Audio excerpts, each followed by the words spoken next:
ನಿನ್ನೆ ನಿರ್ಮಲಾ ಸೀತಾರಾಮನ್ ಅವರು ಏನು ಬಜೆಟ್ ಮಂಡಿಸಿದರು, ಅದರಿಂದ ರಾಷ್ಟ್ರದ ಈ ಫೆಡ್ರಲ್ ವ್ಯವಸ್ಥೆ ಏನಿದೆ, ಈ ಫೆಡ್ರಲ್ ವ್ಯವಸ್ಥೆ ಶಕ್ತಿಶಾಲಿ ಆದಂಗೆ ಆಗಲಿಲ್ಲ, ಅದು ಅಶಕ್ತ ಮಾಡುವಂಥ ಬಜೆಟ್ ಆಗಿದೆ. ಕರ್ನಾಟಕಕ್ಕೆ ತುಂಬ ನಿರಾಶೆ ಆಗ್ತಕ್ಕಂಥ, ಹಿಂದಕ್ಕೆ ಬಜೆಟ್ನಲ್ಲಿ ಕೊಟ್ಟಿದ್ದನ್ನು, ಭರವಸೆ ಕೊಟ್ಟಿದ್ದನ್ನು ಕೊಡಲಿಲ್ಲ. ಈ ಸಲ ಅದನ್ನು ಪುನಃ ಪ್ರಸ್ತಾಪ ಮಾಡಿ ಅದನ್ನು ಬಿಡುಗಡೆ ಮಾಡ್ತಾರೆ ಅಂತೇಳಿ ನಾವು ಭಾವಿಸ್ಕೊಂಡಿದ್ವಿ, ನಿರೀಕ್ಷೆ ಹೋಗಿದ್ವಿ. ಅದೆಲ್ಲ ನೀರು ಪಾಲಾಯಿತು. ಅಪ್ಪರ್ ಕೃಷ್ಣ ಪ್ರಾಜೆಕ್ಟನ್ನು ರಾಷ್ಟ್ರೀಯ ಯೋಜನೆಯಂತೆ ಪರಿಗಣನೆ ಮಾಡಿ ವಿಶೇಷ ಅನುದಾನವನ್ನು ಕೊಡ್ತಾರೆ ಅಂಥೇಳಿ ಭಾವಿಸ್ಕೊಂಡಿದ್ವಿ. ಅಲ್ಲಿನೂ ಉತ್ತರ ಕರ್ನಾಟಕಕ್ಕನ್ನೇ ಆಯಿತು, ನಿರಾಶೆನೂ ಆಯಿತು. ಯಾವ ಹೊಸ ಯೋಜನೆಗಳು ಕರ್ನಾಟಕಕ್ಕೆ ಬರಲೇ ಇಲ್ಲ.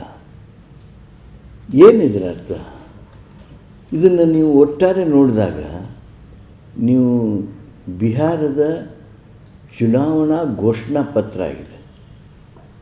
It has become nothing but the manifesto of Bihar elections. ಇದು ಸರ್ವತಾ ಸರಿಯಲ್ಲ. ಆ ಒಂದು ಬಜೆಟ್ಟಿನ ಪಾವಿತ್ರ್ಯತೆಯನ್ನು ಮೋದಿ ಸರ್ಕಾರ ಕೆಳಗಿಳಿಸ್ತು, ಕಡಿಮೆ ಮಾಡಿಸ್ತು.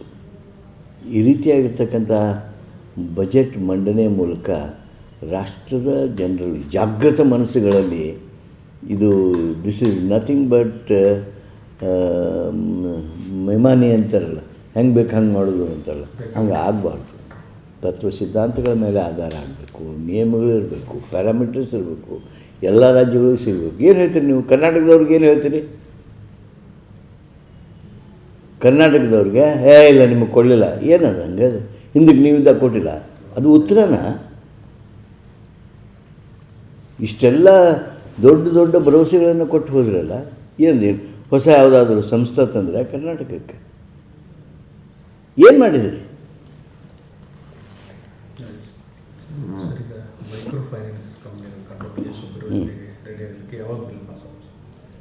ಮೈಕ್ರೋ ಫೈನಾನ್ಸ್ ಹಾಗೂ ಮನಿ ಲೆಂಡರ್ಸ್ ಇವ್ರಿಗೆ ಹತೋಟಿಯನ್ನು ತರಬೇಕು. ರಾಜ್ಯದಲ್ಲಿ ಬಡವರನ್ನಾಗಲಿ ಅಶಕ್ತರನ್ನಾಗಲಿ ಮನಬಲ್ಲಂದಂತೆ ಥಳಿಸಿ ವಸೂಲಿ ಮಾಡುವಂಥ ಪ್ರಯತ್ನಗಳು ನಡೆದಿವೆ. ಅದಕ್ಕೆ ಲಗಾಮ್ ಹಾಕಬೇಕು, ಅಂಕುಶ ಹಾಕಬೇಕು ಅಂಥೇಳನ ನಾವು ಈಗಾಗಲೇ ಒಂದು ಸುಗ್ರೀವಾಜ್ಞೆಯನ್ನು ಸಿದ್ಧ ಮಾಡಿದ್ದೇವೆ. ಆಂಬುಡ್ಸ್ಮನ್ ವ್ಯವಸ್ಥೆ ಇದೆ.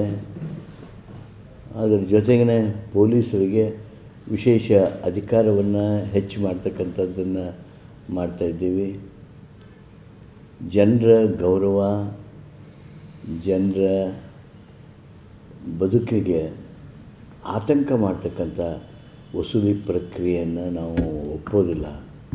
ಅಮಾನವೀಯವಾಗಿರ್ತಕ್ಕಂಥ ಯಾವುದೇ ಪ್ರಕ್ರಿಯೆ ಇರಲಿ, ಅದಕ್ಕೆ ತಕ್ಷಣ ಲಗಾಮ್ ಹಾಕುವಂಥ ಕೆಲಸವನ್ನು ಮಾಡೋದಕ್ಕೆ ಈಗಾಗಲೇ ನಮ್ಮ ಮಸೂದೆ ಸಿದ್ಧವಾಗಿ ಸುಗ್ರೀವಾಜ್ಞೆ ಮಾಡೋದಕ್ಕಾಗಿ ಮಾನ್ಯ ಮುಖ್ಯಮಂತ್ರಿಗಳ ಅಂತಿಮ ನಿರ್ಣಯಕ್ಕೆ ಅದನ್ನು ಕಳಿಸಿಕೊಟ್ಟಿದ್ದೇವೆ.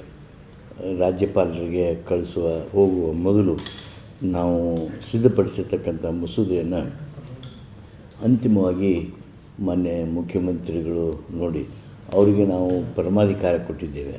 ಮೊನ್ನೆ ಕ್ಯಾಬಿನೆಟ್ ಸಭೆಯೊಳಗೆ ಇದನ್ನು ಅಂತಿಮಗೊಳಿಸೋದಕ್ಕೆ ನಾವು ಪರಮಾಧಿಕಾರವನ್ನು ಕೊಟ್ಟಿದ್ದೇವೆ. ಆದ್ದರಿಂದ ಅವರು ಅದನ್ನು ಇವತ್ತು ನೋಡಿ ಬಹುಬೇಗ ರಾಜ್ಯಪಾಲರಿಗೆ ಕಳಿಸ್ತಾರೆ ಹಾಗೆ ಅಂಥೇಳಿ ನಾನು ಆಶಾಭಾವನೆಯನ್ನು ವ್ಯಕ್ತ ಮಾಡ್ತೀನಿ.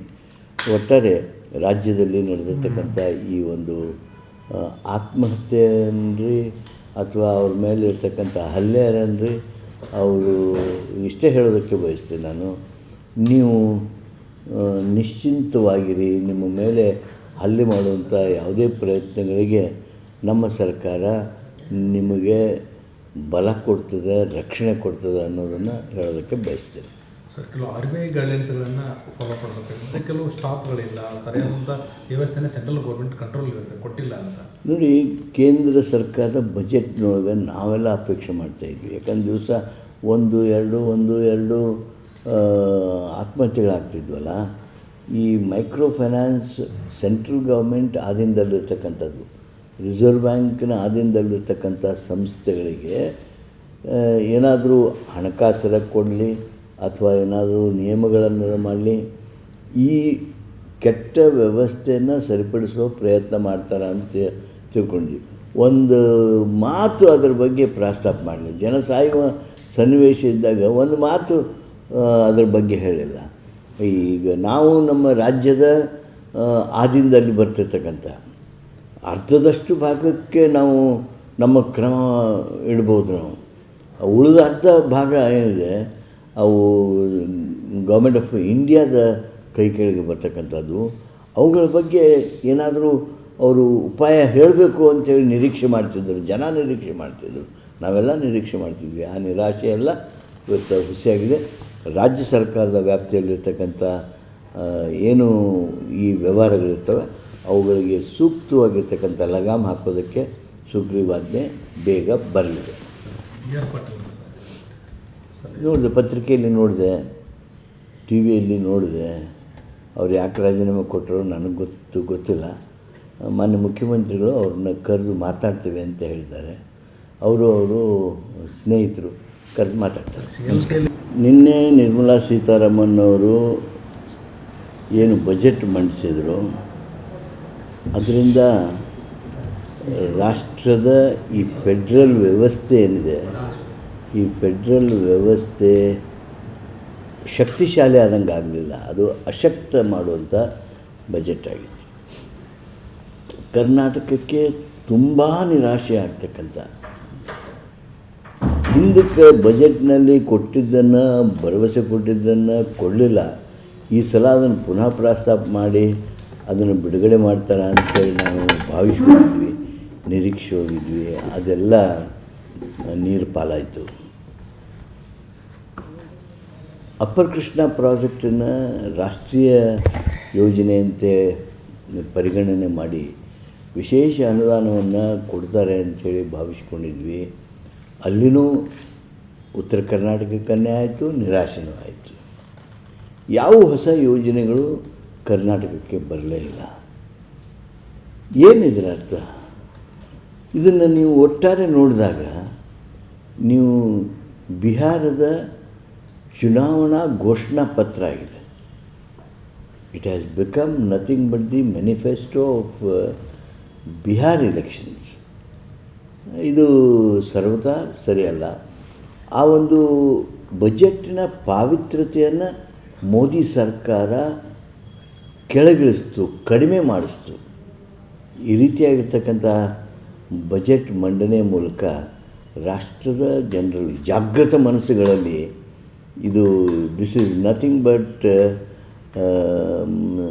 ಮೆಮಾನಿ ಅಂತಾರಲ್ಲ, ಹೆಂಗೆ ಬೇಕು ಹಂಗೆ ಮಾಡೋದು ಅಂತಾರಲ್ಲ, ಹಂಗೆ ಆಗಬಾರ್ದು. ತತ್ವ ಸಿದ್ಧಾಂತಗಳ ಮೇಲೆ ಆಧಾರ ಆಗಬೇಕು, ನಿಯಮಗಳು ಇರಬೇಕು, ಪ್ಯಾರಾಮೀಟರ್ಸ್ ಇರಬೇಕು, ಎಲ್ಲ ರಾಜ್ಯಗಳಿಗೂ ಸಿಗಬೇಕು. ಏನು ಹೇಳ್ತೀರಿ ನೀವು? ಕರ್ನಾಟಕದವ್ರಿಗೆ ಏನು ಹೇಳ್ತೀರಿ? ಕರ್ನಾಟಕದವ್ರಿಗೆ ಇಲ್ಲ ನಿಮಗೆ ಕೊಡಲಿಲ್ಲ, ಏನದು ಹಂಗೆ? ಹಿಂದಕ್ಕೆ ನೀವಿದ್ದ ಕೊಟ್ಟಿಲ್ಲ, ಅದು ಉತ್ತರನ? ಇಷ್ಟೆಲ್ಲ ದೊಡ್ಡ ದೊಡ್ಡ ಭರವಸೆಗಳನ್ನು ಕೊಟ್ಟು ಹೋದ್ರಲ್ಲ, ಏನು ಹೊಸ ಯಾವುದಾದ್ರೂ ಸಂಸ್ಥೆ ತಂದರೆ ಕರ್ನಾಟಕಕ್ಕೆ ಏನು ಮಾಡಿದ್ರಿ?